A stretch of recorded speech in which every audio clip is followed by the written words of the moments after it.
Hey everyone, welcome to my latest video. I thought it'd be nice to share Kevin Choe's presentation from our October meetup.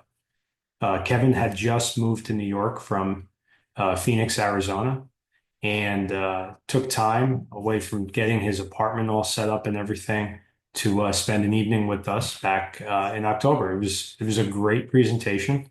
Kevin spoke a lot about mindset, about taking risks.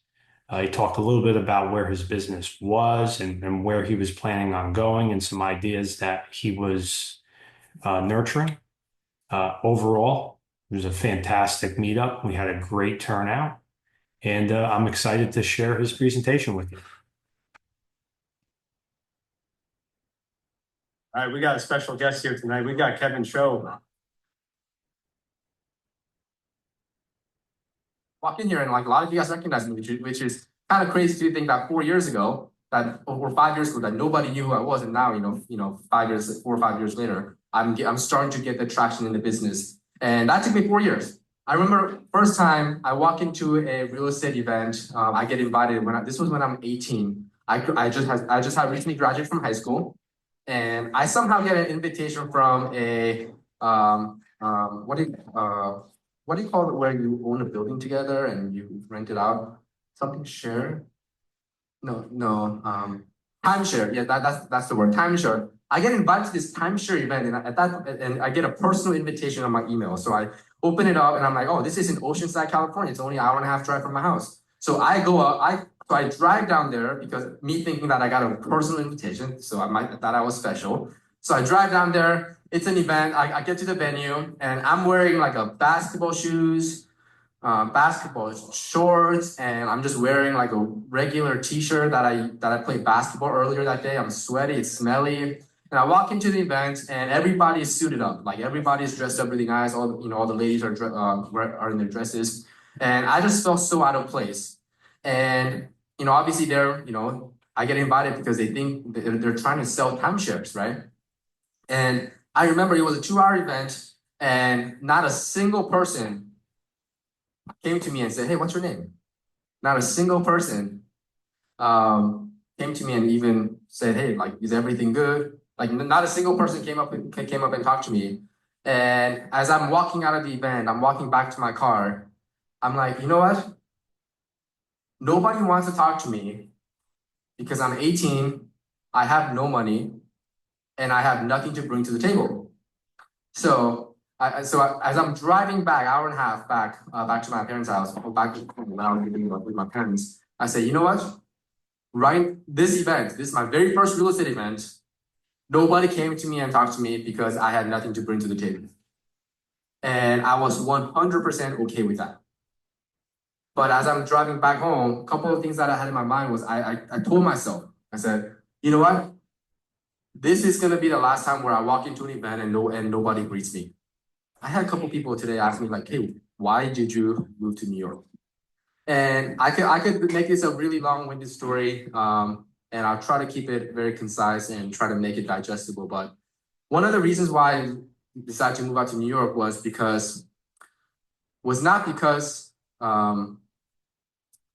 it was because I wanted to get myself out of my comfort zone a little bit more, right?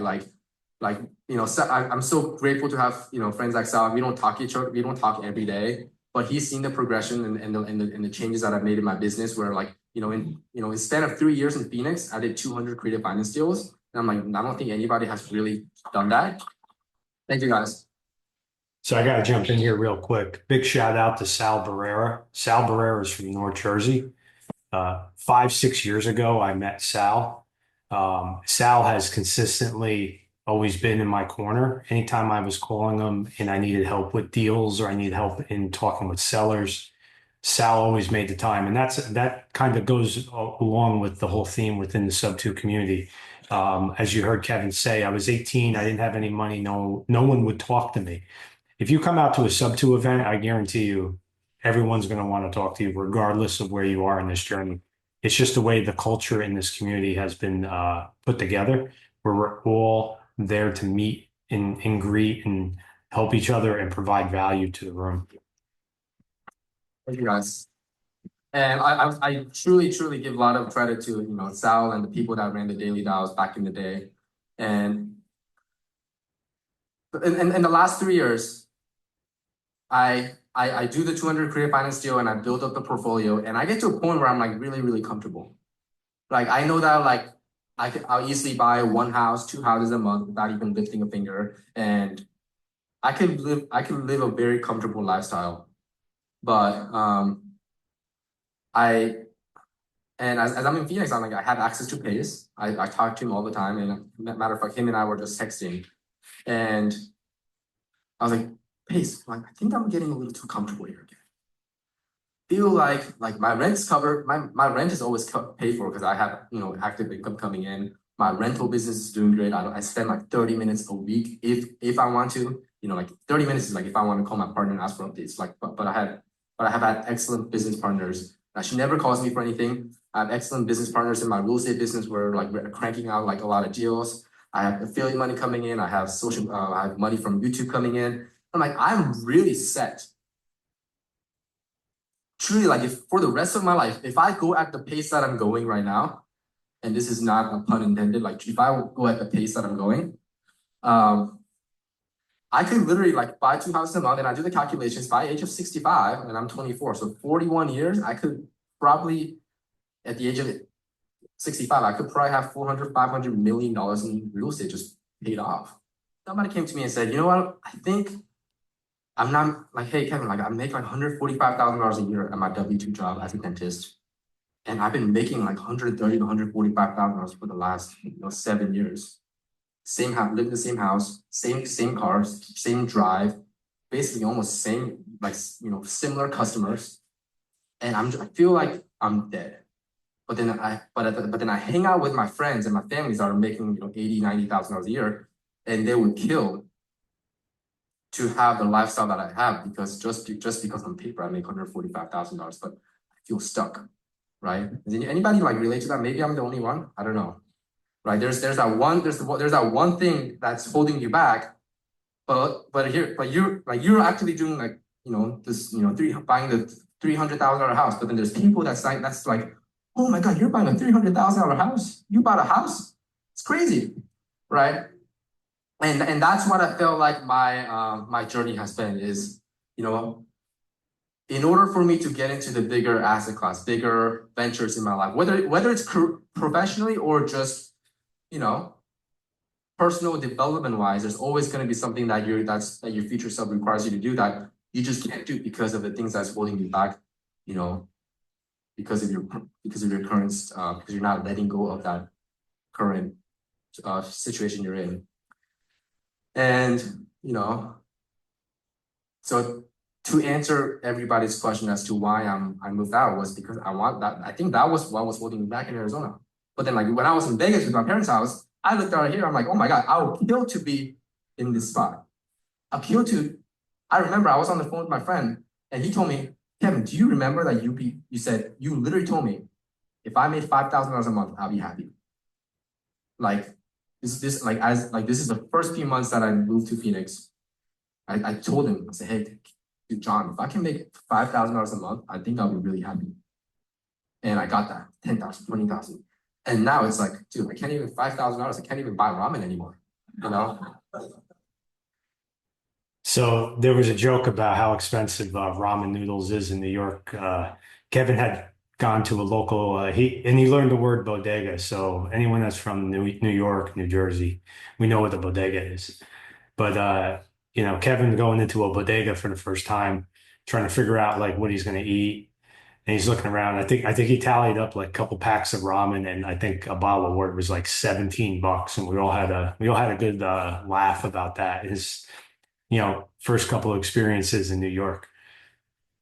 And so I moved out to New York to pursue in hopes of I moved out to New York in hopes of pursuing something that's bigger. And to be totally honest, and this is like you guys are my witnesses, I really don't know what the next venture is going to be for me.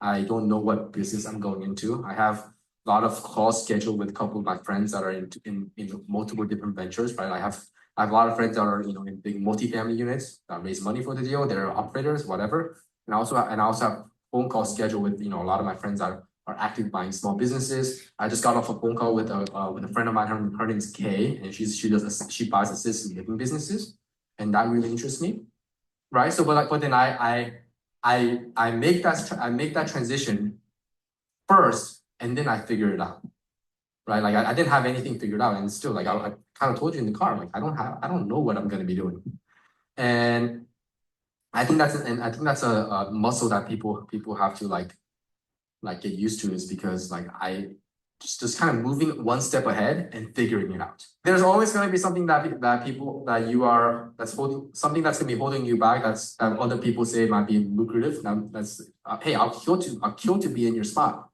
you know. And I think it might be time for some of you guys to take that leap of faith and figure out what's on the other side. What's on the other side, right? And I know it's cliche coming from a 24-year-old. Like I'm probably one of the youngest person in this room, but I truly feel like I have at this point. I think I have like enough life experience to kind of talk about this topic. Is Sal's been seeing my progression. Is I went from not even being able to speak on a cold call Zoom to closing 200 deals, and now building a rental business for me to sell that at a fraction of the cost, for me to move into New York to not even know what I'm going to be doing, right? So I want to encourage everybody that just like as you're driving back home today, as I was driving back from Oceanside back to Irvine to my parents' house, and when nobody talked to me at the meetup, I want you to kind of think about like what is it that what was it that's kind of holding you back, right? Because there is still that one. There is always going to be a few things that that's holding people back, and maybe that's the reason why you're where you're at for the last 3 years, 4 years, 5 years, 10 years. And I wish I could be a live testimony for all of you guys here as I'm going to figure it out myself too. And like I said, I have nothing figured out.